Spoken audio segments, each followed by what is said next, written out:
In this video we're going to demonstrate the use of the pulse generator's external trigger.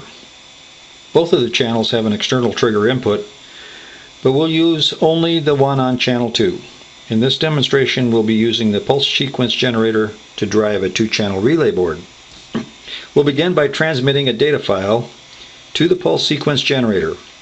The data file will cause each of the relays to cycle for 1 second on and 1 second off.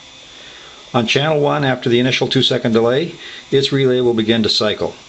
Because channel 1 begins executing its data immediately, the channel 1 ready run LED will turn green as soon as the data from the PC host is received. On channel 2, however, the ready run LED will turn yellow when the data is received from the PC host, indicating that the channel is programmed and ready to begin execution, but is waiting until a high signal is detected on the external trigger's input. We've also programmed channel 2 to operate in an external trigger mode 2. This means that channel 2 will wait until the trigger is received to begin execution and will terminate execution when either the program number of sequences has been generated or until the external trigger input goes low, whichever occurs first. In this case, we programmed the data on both channels for continuous execution.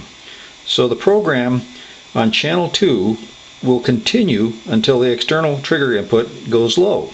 In this demonstration, we're using an external voltage source to provide power for our relay coil signals, V1 plus and V2 plus.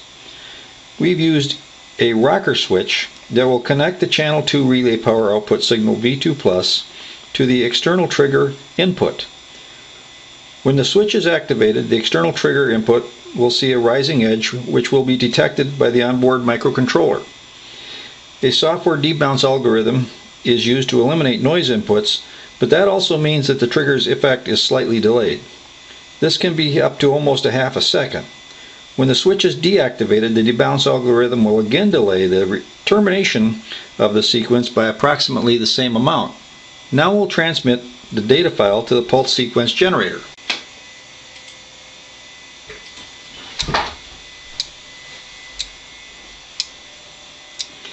Notice that the channel 1 ready LED turned green immediately, and the channel 1 relay began cycling after the 2-second delay.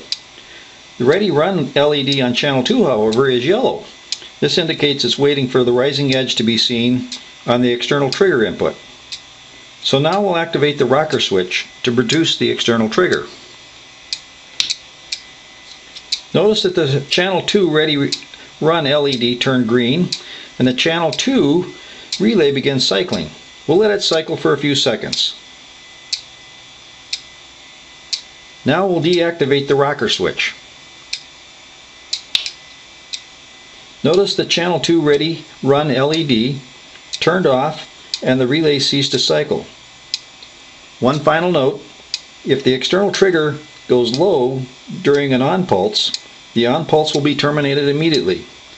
This is different from the external trigger mode 3, where the sequence is paused or suspended until another rising edge is detected.